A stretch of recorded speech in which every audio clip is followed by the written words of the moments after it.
Praise the Lord. Tayo po tayo lahat, mga kapatid. Okay, praise the Lord. Purihin po ang Diyos, ha? Purihin ang Diyos. Sa kabila ng ating kabisihan, na po, nararamdaman po natin yan, no? At pati ang mga lukbutan natin, no? Involved po dyan, no? Okay? Sige po, magbatian muna tayo, no? Batian tayo, no? Kung anong gusto nyong bati, nang gawin niyo. Pwede niyo po lapitan sila, no? Pagkakataon niyo na po, kasi po sa susunod na taon na iiwan na natin ang 2025. Sige po, lapitan niyo sila. Yan, para madama nila ang inyo pong taus-pusong pagbati sa ating mga kapatiran.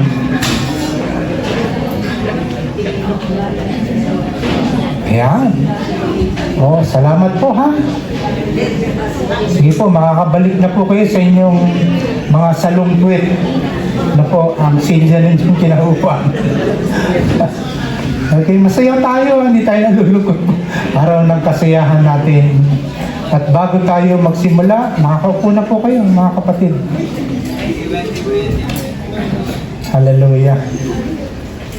Tayo muna po sumandaling yumuko at muli tayong manalangin.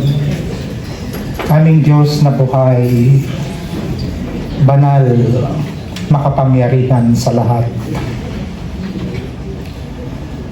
Nadarama namin, Panginoon, ang iyong dakilang presensya. Sa umagang ito na nakikipamuhay sa bawat mananampalataya ang banal mong Espiritu. Salamat, Ama, sa pagkakataong ito na ipinagkaloob mo sa bawat isa sa amin, sapagkat patuloy ka nagmiministeryo, nagpapaalala ka sa amin, tinutulungan mo kami kung ano ang dapat naming gawin. Aming Diyos, ang naisin mo sa buhay namin, ikaw po ay parangalan. Sambahin ka namin at paglingkuran. Aming Amang Banal, nihiling ko po sa umagang ito, pagpalain mo po ang mga kapatiran narito at ang mga kapatiran namin na nasa iba't ibang probinsya o alinmang bahagi ng Pilipinas, Ama.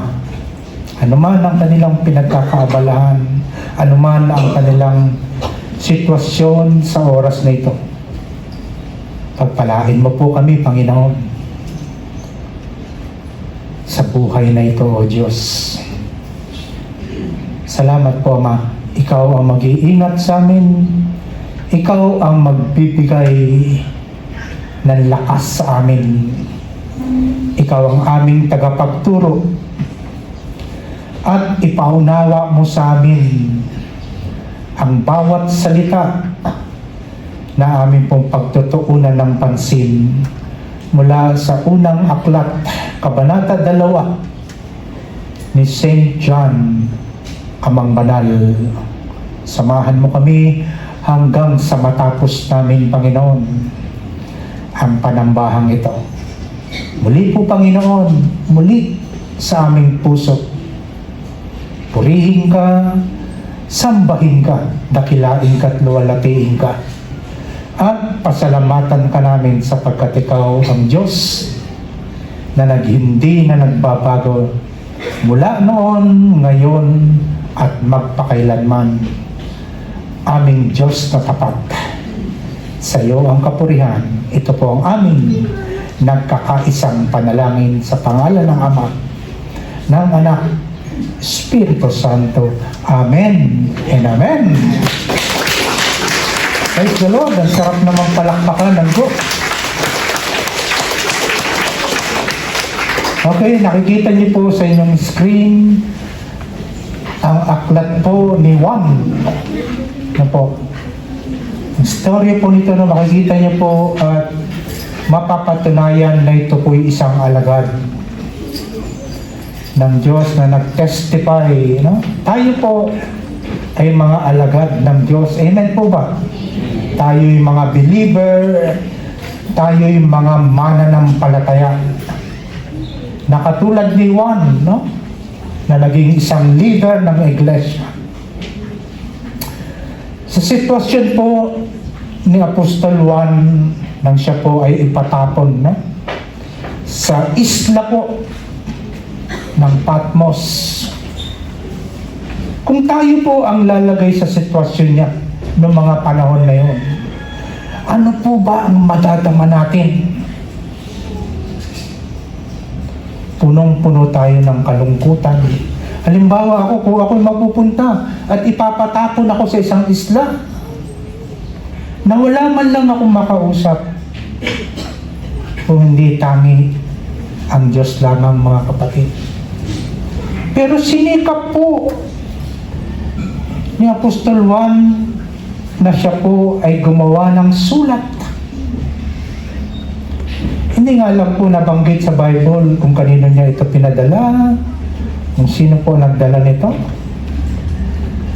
At mapalad tayo, umabot po hanggang Bacoor, Cavite. Amen po ba? Ang letter ito.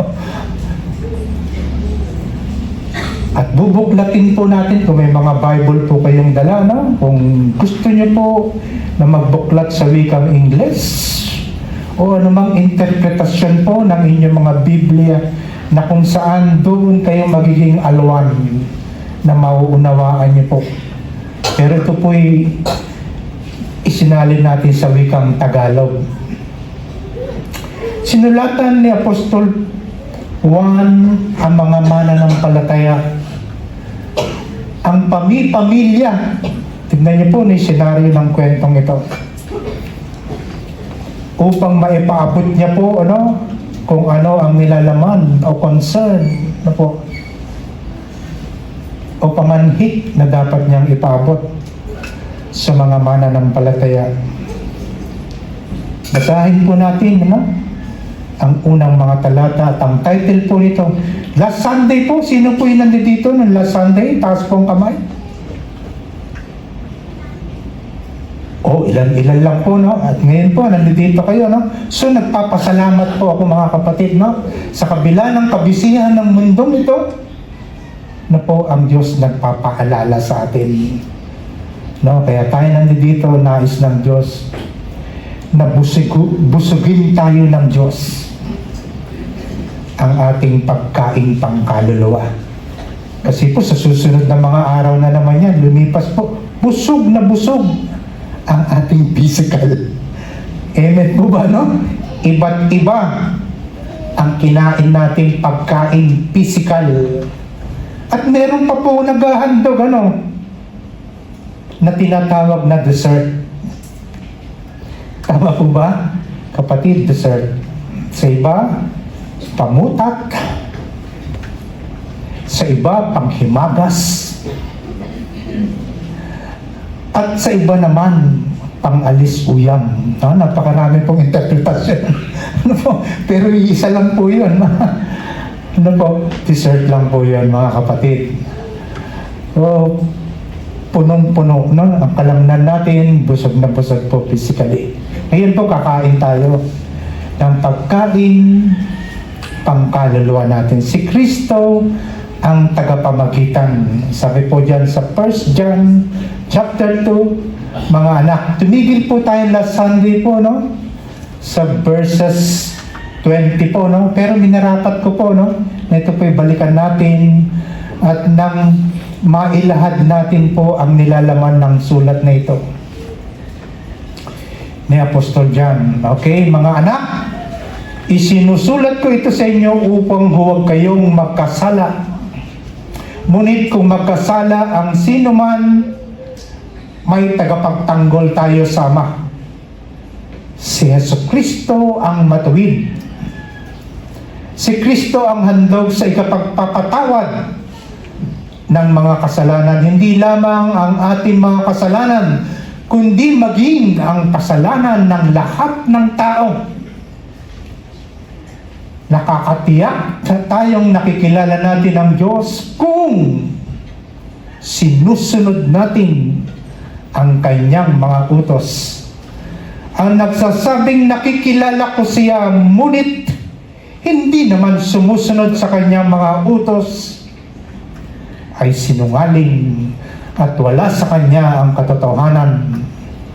Ngunit ang tumutupad sa salita ng Diyos ay umiibig ng wagas sa Diyos.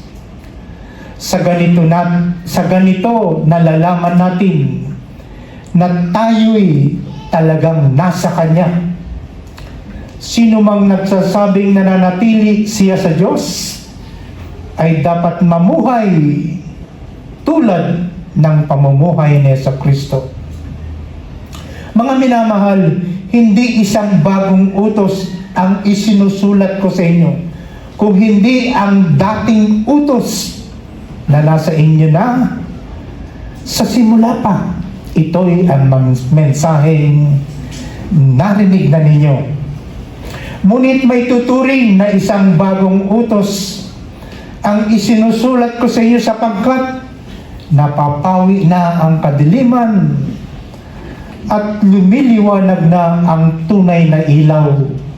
Ang katotohanan nito'y nasaksihan sa buhay ni Kristo at nakikita rin naman sa atin. Ang nagsasabing siya'y nasa liwanag, ngunit napupuot sa kanyang kapatid, ay nasa kadiliman pa.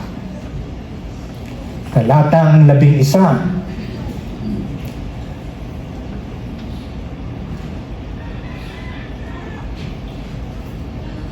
Ngunit ang napupuot sa kanyang kapatid ay nasa kadiliman pa, lumalakad siya sa kadiliman at hindi niya nalalaman ang kanyang pupuntahan, sapagkat binulag siya ng kadiliman. Susunod na talata, sumusulat ako sa inyo, mga anak, sapagkat pinatawad ang inyong mga kasalanan alang-alang sa kanyang pangalan.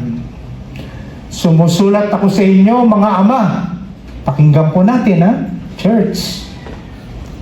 Anak, ama. Okay, sapagkat kilala ninyo siya, nasa simula pa'y siya na. Sumusulat ako sa inyo, mga kabataan, sapagkat napagtagumpayan na ninyo ang masama. Sumusulat ako sa inyo, mga anak, sapagkat kilala ninyo ang Ama. Sumusulat ako sa inyo, mga ama, sapagkat kilala ninyo siya, na sa simula pa'y siya na. Sumusulat ako sa inyo, mga kabataan, sapagkat malalakas kayo. Nananatili sa inyo ang salita ng Diyos, at napagtagumpayan na ninyo ang masama. Huwag ninyong ibigin ang sanlibutan o ang mga bagay na nasa sanlibutan. Ang umiibig sa sanlibutan ay hindi umiibig sa Ama. Ang lahat na nasa sanlibutan, pagnanasa ng laman, pagnanasa ng mata, at ang pagmamalaki sa buhay nito ay hindi nagmumula sa Ama, kung hindi sa sanlibutan. Mawawala ang sanlibutan at ang lahat ng bagay na pinagnanasaan ng mga tao.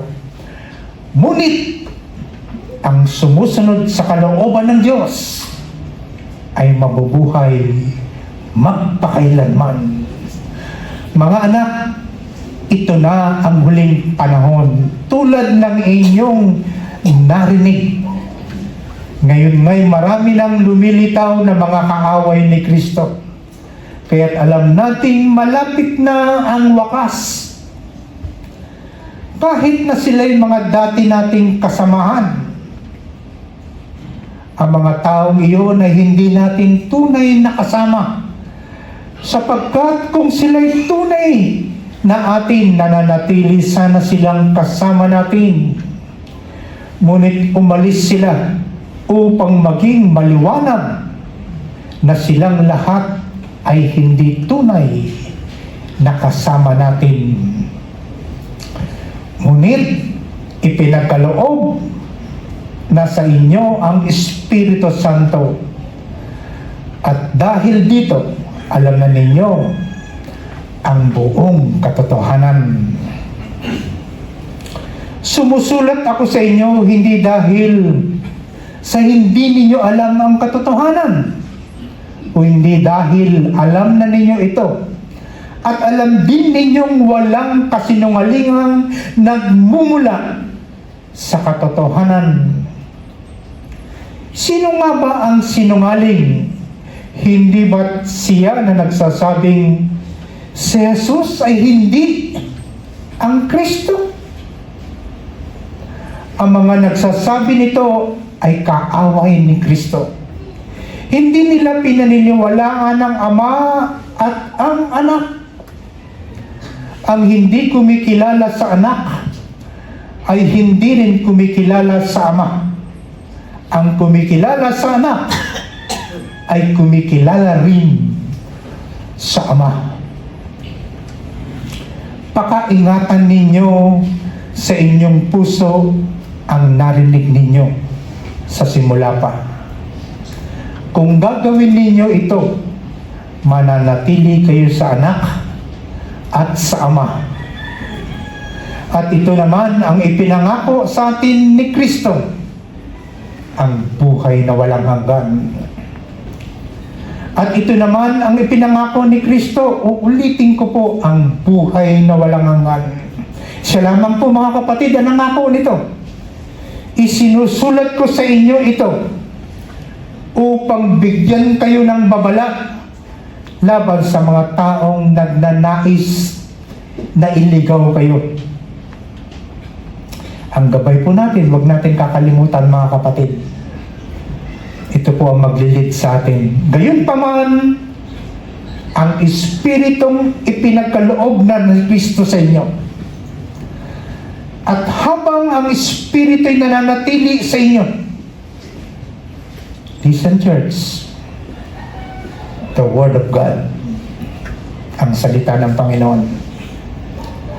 At habang ang Espiritu ay nananatili sa inyo, hindi ninyo kakailanganing turuan pa kayo ng iba. Ang Espiritu ang nagtuturo sa inyo tungkol sa lahat ng bagay. Lahat ng itinuturo niya. Excuse po, mga kapatid. Lahat ng itinuturo niya ay totoo at walang bahid ng kasinungalingan. At tulad ng itinuro ng Espiritu, mga kapatid, tingnan niyo po yung instruction ng Diyos, ha?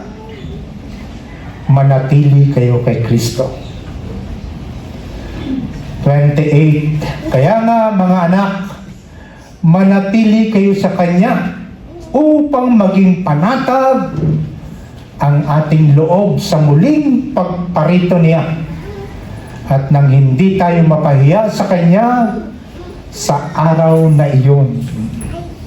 Huling talata, 29. Kung alam ninyong si Kristo'y masunurin sa kalooban ng Diyos, ang instruction po ng Panginoon, dapat din ninyong malaman na ang bawat sumusunod sa kalooban ng Diyos ay anak ng Diyos. Purihin po ang pagkabasa ng salita ng Diyos. Tingnan niyo po yung last verse, ha, mga kapatid. Huwag mo muna tatanggalin, mga kapatid. Kung alam ninyong si Kristo'y masunurin sa kalooban ng Diyos, dapat din ninyong malaman na ang bawat sumusunod sa kalooban ng Diyos, ito po'y pagpapatunay, no? Ay anak ng Diyos. Amen. Palakpakan po natin ang ating Diyos na buhay. Tingnan niyo po, maliwanag na maliwanag po, no? No? Maliliwanagan tayo. Ang sabi niya, no? Yan ang magpapatunay sa atin. Yung sumusunod lang po. Kapag ka sinusunod natin ang batas ng Panginoon at kautusan at tuntunin ng Diyos, yan ang magpapatunay na tayo po'y tunay na anak ng Diyos. Amen. Balik po tayo, mga kapatid. Sige, Dr. Luke. Balikan natin, no? Sa number 1. Yan. Roman number 1, kapatid. Sinulat ni Apostol 1 ang tungkol sa tagapagligtas. Sa mga talata pong ito, no, makikita po natin, no? Sabi po ni Pablo. 1 Timothy, brother, balik mo, pakibalik lang. Sapagkat iisa ang Diyos at iisa ang tagapamagitan sa Diyos at sa mga tao, ang taong si Jesucristo. Tignan niyo po, literal po yan, ha? Maraming nagsasabi na hindi nagkatawang tao. Maririnig niyo po yan, ha?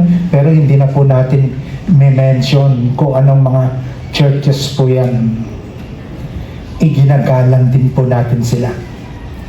Tignan niyo po, sapagkat iisa ang Diyos at iisa ang tagapamagitan sa Diyos at sa mga tao, ang taong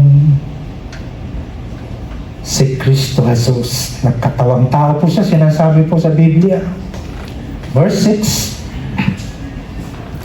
Inihandog niya ang kanyang buhay upang tubusin ang lahat mula sa kasalanan. Ang katotohanan ito ay pinatunayan sa takdang panahon. Mga kapatid, dahil sa salita ng Diyos, ako, ikaw, tayong lahat ay tinubos na nag-iisang Diyos. Kaya po kung meron man kayo narinig, no, nababalitaan sa iba't ibang church na hindi raw po nagkatawang tao ang Panginoon, kayo na lang po ang nakakalam nun. Sapagkat iisang Diyos lang ang lahat ng ating pinaglilingkuran. Amen po ba? Iginagalang natin sila. Nire-respeto natin sila. Okay? Inihandog niya ang kanyang buhay upang tubusin ang lahat mula sa kasalanan. Ang katotohanan ito ay pinatunayan sa takdang panahon. Okay? Ang takdang panahon po na binabanggit ng si Kristo po'y mapako sa krus. Mga kapatid, huwag mo natin kakaligtaan, no? Kasamang naipako. Kasalanan ko, kasalanan mo, kasalanan nating lahat. Upang ang tao ay hindi na magkasala pang muli. Amen. Mga kapatid, kaya kasuklam-suklam sa Diyos ang kasalanan, ang kasamaan. May pit na ipinagbibiling po ng Panginoon sa mga tumayo, apostol, alagad, at maging mga propeta. Susunod kapatid. Isinulat ni Apostol Juan ang tungkol sa tagapagligtas. Kasama po nun, nakaakibat po sa liham na ito. Sa mga talata siya ang nagpapatawad ng lahat ng kasalanan. Binanggit niya po yan sa 2 talata. Una, siya ang nagpapatawad ng lahat ng kasalanan. Sa mga talata pong ito, buksan natin kapatid. Sapagkat siya'y namatay dahil sa kasalanan ng mga naligtas. Tayo naligtas, namatay si Kristo para tayo iligtas. Mga anak, isinusulat ko ito sa inyo upang huwag kayong magkasala. Paulit-ulit po na ipinapaalala. Ngunit kung magkasala ang sinuman, may tagapagtanggol tayo sa Ama. May namamagitan, si Jesucristo, ang matuwid. Pambihira mga kapatid, no? May tagapamagitan pa. Anak, si Kristo papunta sa kaharian ng Ama. Hindi po nagpapabawaya ang salita ng Panginoon, mga kapatid. Hindi nagkulang ang salita ng Panginoon upang tayo mapag-ingat na huwag madumisan ang kaligtasang ibinigay sa mga mananampalataya at ibibigay pa sa mga taong tunay na magsisisi at tatalikod sa kasalanan at magbabalik loob sa Panginoon na may bigay ng lahat ng ito. Okay? Talata, susunod kapatid. Si Kristo ang handog sa pagpapatawad ng mga kasalanan. In verse 24, sapagkat siya'y namatay dahil sa kasalanan ng mga taong di paligtas. Yan, ang haba po ng habag ng Diyos sa mga taong matitigas ang ulo. Sapagkat siya'y namatay dahil sa kasalanan ng mga taong di paligtas. Hindi lamang ang ating mga kasalanan, kundi maging ang kasalanan ng lahat ng tao. Kaya po may pagkakataon pa mga kapatid, ha? Okay, kakumustahin ko lang po ang mga magulang ninyo, ang mga lolo't lola ninyo, ang mga kapatid ninyo, manugang at apo, kamusta na po sila? Dapat po marinig din nila ang salita ng Panginoon. Siya ang nagbigay ng buhay na walang hanggan. Hindi kayang gawin ito ng tao. Ang eternal life po mga kapatid ay nakabase sa inyong pananampalataya. Ang pananampalataya ay kaloob din sa atin ng Diyos. Kaya natin pinaniwalaan ang buhay sa kabilang buhay, ang eternal life. Siya po ang nagbigay nito, mga kapatid. Sa talatang 24, pakaingatan ninyo sa inyong puso. Nang marinig ninyo ito, mga kapatid, ingatan niyo na po. Amen? Marinig mo ang kaligtasang kaloob ng Diyos. Ingatan mo na yan. Kapatid, kaibigan, huwag mong hayaan na ito'y madumisan, sapagkat ang ating Diyos ay banal. Amen?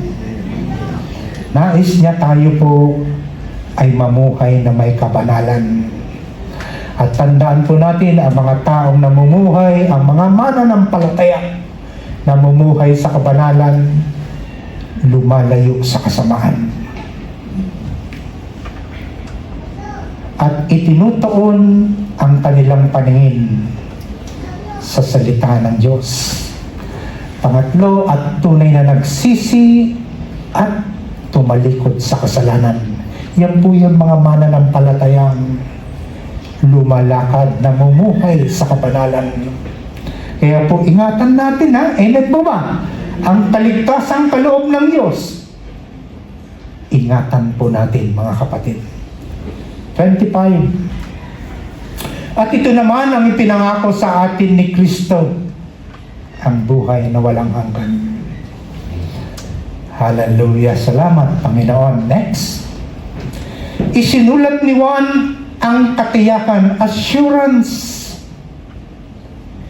Katiyakan ito na tanging si Jesus ang tagapagligtas. Ang gabay at patnubay sa mga talatang sumusunod, tayo ay dapat sumunod sa Diyos. Yan po yung makikita niyo, no? Assurance po ito, ha? Nakakatiyak tayong nakikilala natin ang Diyos kung sinusunod natin ang kanyang mga utos. Mga kapatid, dalawang pinakamahalagang dakilang kautusan ng Diyos. Una, mahalin mo ang iyong Panginoon ng buo mong puso, buo mong kaluluwa. Buo po, ha? Buo mong kaluluwa. Titignan niyo po yung ginagamit po na word, no? No? Sa mga binabanggit ko po sa inyo, no? Mahalin mo ng buo mong puso ang Panginoon, ng buo mong kaluluwa, ng buo mong lakas.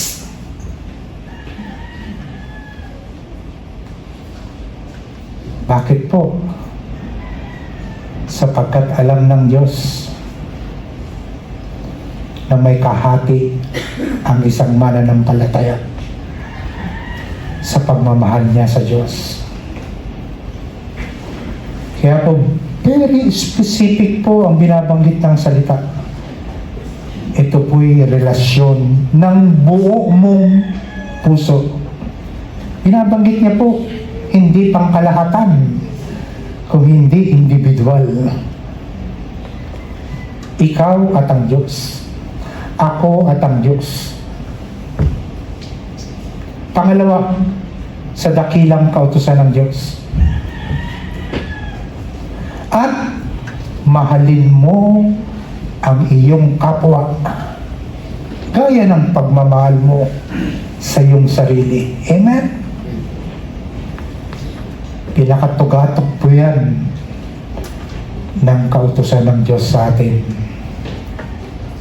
Saan ka mo magpunta, kapatid? No? Bumalik ka sa pinanggalingan mo, sa Amerika, no? Sa Singapore, sa Malaysia, sa Thailand, saan mabahagi ng daigdig? Ikaw at ang Diyos ang magkasama. Hindi naman tayo kasama na po eh. Ano po, bumalik ka sa pinagtatrabahuan mo, ang tanging kasama mo ay ang salita ng Panginoon. Amen? Kaya po, ulitin ko po, nakakatiyak tayong nakikilala natin ang Diyos kung sinusunod natin ang kanyang mga utos. Bumalik ka sa Amerika, kapatid, na? Sa Australia, Canada, o saan man. Kapatid, ang mga taong nasa iyong paligid ang binabanggit ng salita ng Diyos. Kapwa mo yan. Kapwa-tao mo yan. At lalo na sa inyong tahanan, may asawa ka, meron kang lolo at lola, mga anak at apo. Kapwa-tao mo yan. Amen? Ang instruction ng Diyos, kautusan ng Diyos, mahalin mo sila. Kung gaano mong pinakamamahal-mahal ang iyong sarili, ang nais ng Diyos, mahalin mo ang iyong kapwa.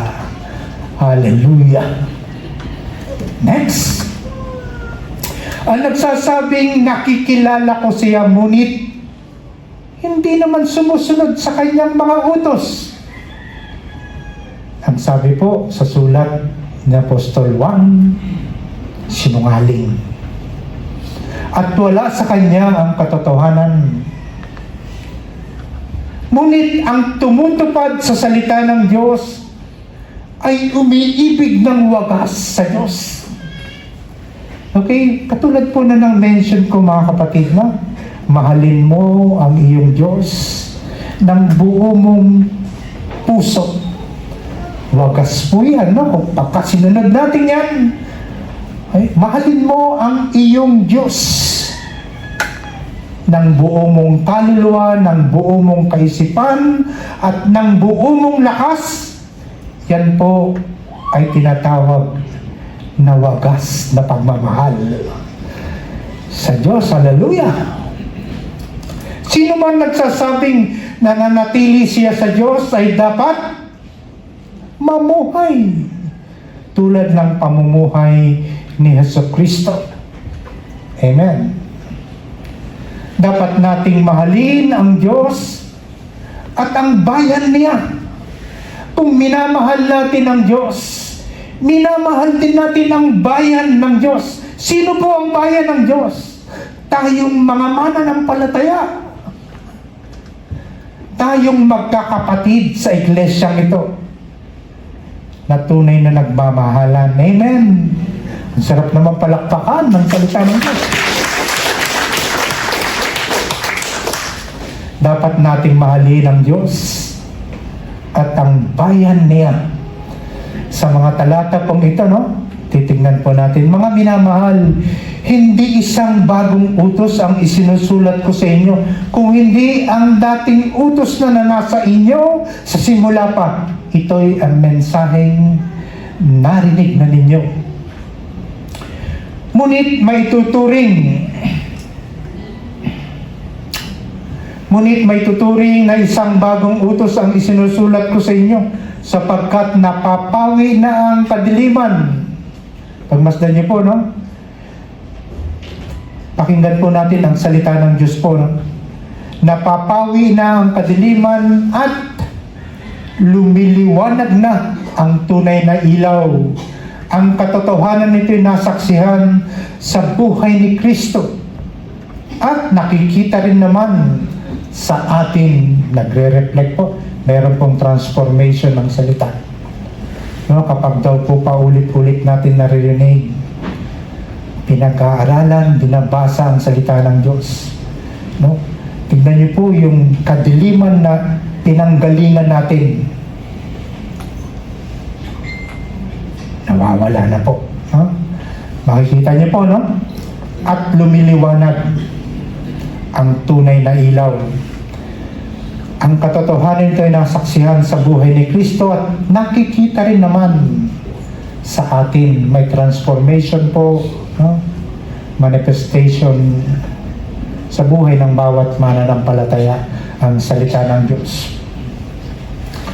Ang nagsasabing siya ay nasa liwanag, ngunit napopuot sa kanyang kapatid ay nasa kadiliman pa. Maliwanag po ba ang salita ng Diyos? Ano po? Pinapakita niya po, no? Ang liwanag at ang dilim. Sineseparate po yan ng Panginoon. Hinihiwalay. Okay, nagsasabing siya ay nasa liwanag, ngunit napupuot sa kanyang kapatid ay nasa kadiliman pa. Ang umiibig sa kanyang kapatid ay nananatili sa liwanag at hindi siya magiging sanhi ng pagkakasala ng iba. Susunod, ngunit ang napupuot sa kanyang kapatid, mapapansin niyo po, no? Inuulit-ulit sa pagsulat ni Apostol Juan, inuulit-ulit niya po para po baksikin po, ha? Tingnan niyo po ang salita. Para paulit-ulit na marinig ng tagapakinig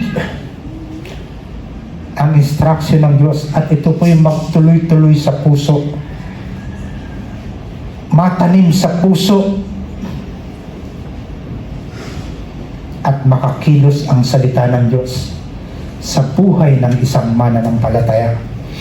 Ngunit ang napupuot sa kanyang kapatid ay nasa kadiliman pa, lumalakad siya sa kadiliman at hindi niya nalalaman ang kanyang pupuntahan sapagkat binulag siya ng kadiliman. Dapat tayong mamuhay. Hallelujah. Dapat tayong mamuhay ng banal para sa Diyos. Talata pong ito. Kaya nga mga anak, manatili kayo sa Kanya upang maging panatag ang ating loob sa muling pagparito. Hantayin po natin, ha, kapatid. Ang sinasabi po ng salita ng Diyos, panatiliin nating malinis ang ating buong pagkatao. Para sa pagparito na muli, no? Wala pong nakakaalam yan, no? Sapagkat ang lahat po niyan, ang amang banal na nasa langit lamang ang nakakaalam.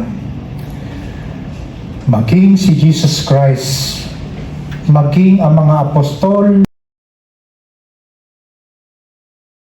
at propelam ang muling pagparito ng Panginoon. Hindi tayo mahiya. Pagharap natin sa Kanya, hindi tayo mahiya sa Kanya sa araw na iyon. Next. Kung alam ninyong si Kristo'y masunurin sa kalooban ng Diyos, dapat din ninyong malaman na ang bawat sumusunod sa kalooban ng Diyos ay anak ng Diyos.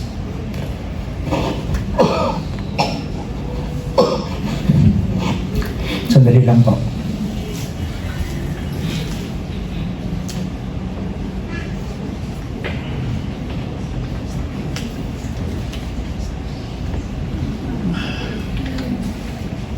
Thank you, Lord.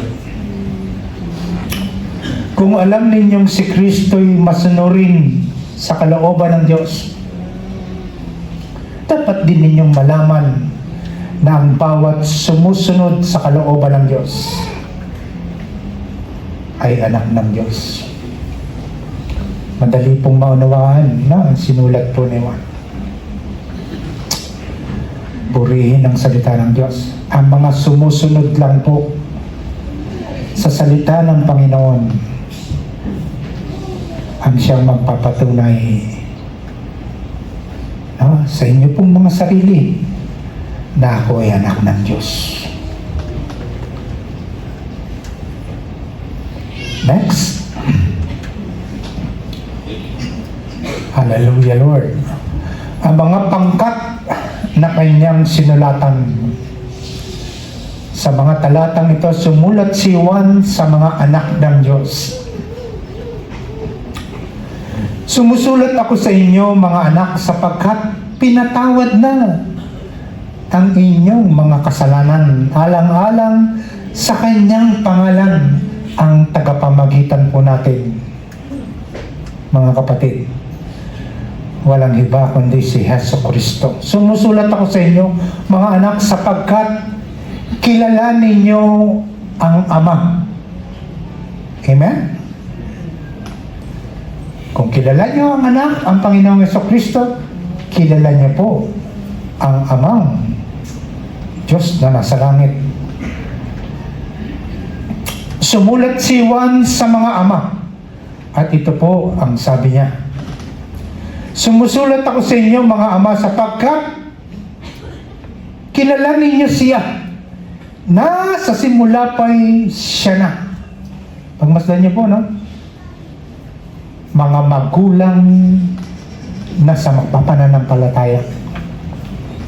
Matured Christian po binabanggit. Buklatin niyo po ang inyong English Bible. Ang binabanggit po dyan, matured Christian. Magulang na sa pananampalataya. Sino po yun?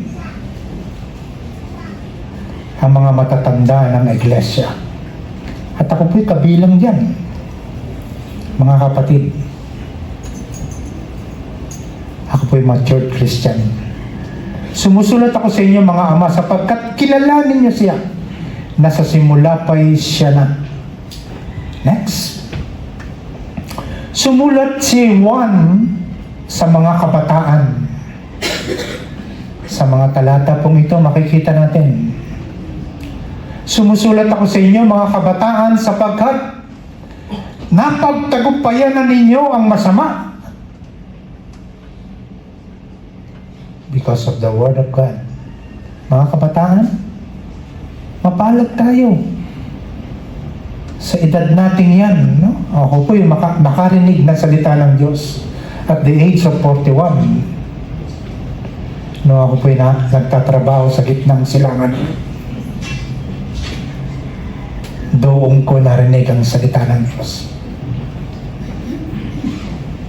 Hallelujah. Doon sa lugar na ipinagbabawal ang Kristyanismo, mahigpit na ipinagbabawal, doon pa ako nakarinig ng salita ng Panginoon. Purihin ang Diyos. Sumusulat ako sa inyo, mga kabataan, sapagkat malalakas kayo. Tama po ba? Ang mga kabataan po ba ay mali na? Malalakas kayo, nananatili sa inyo ang salita ng Diyos at napagtagumpayan na ninyo ang masama.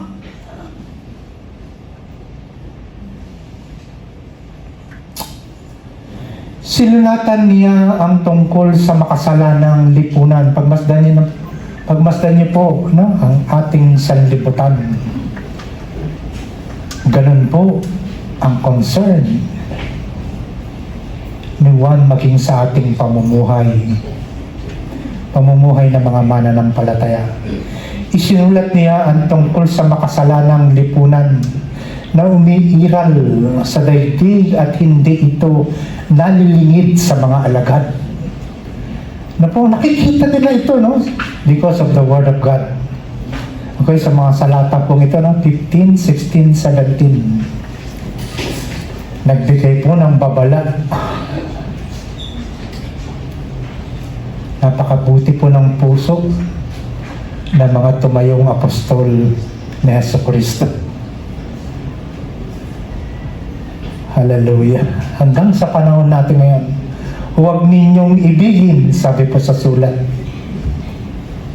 ni Juan, huwag ninyong ibigin ang sanlibutan o ang mga bagay na nasa sanlibutan. Ang umiibig sa sanlibutan ay hindi umiibig sa Ama. Kayo na po ang magpapatunay yan kung ano ba yung pinagnanasaan ng tao, no, sa ibabaw ng sanlibutan.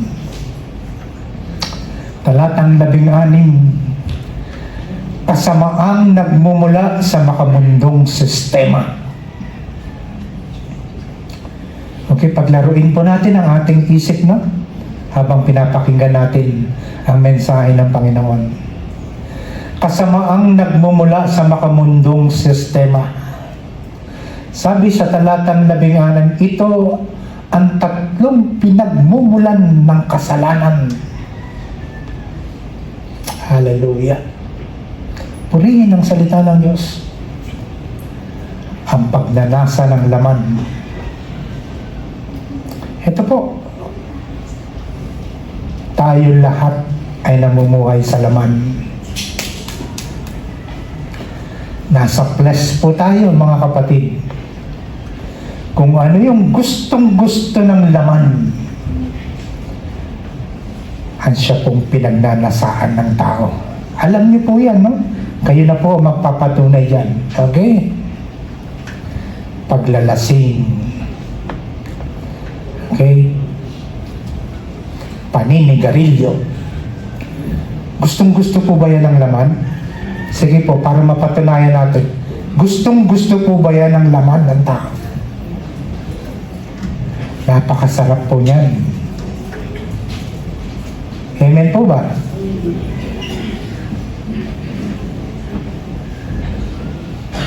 pagkain na pinagbabawal ng Diyos.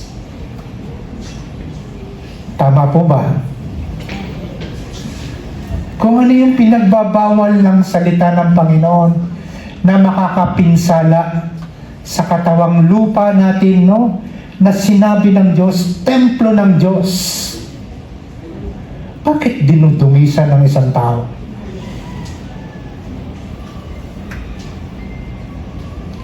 Nakakapagparumi po yan sa tao.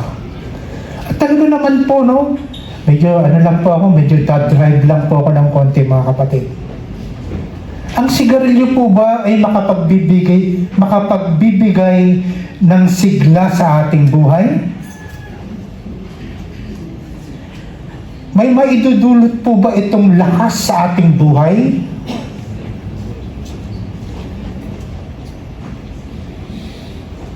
At maging ang ating gobyerno po ay sumulat sa gilid ng sigarilyo, sa pakete ng sigarilyo. Nakikita po ba natin, mga kapatid? Nakalagay doon sa gilid ng sigarilyo, government warning that cigarette smoking is dangerous to your health. Amen po ba? Nagbibigay na siya ng babala eh. Pero yung mga sugapa, alipin ng paninig, maging ako po mga kapatid, naging alipin ng paninigarilyo.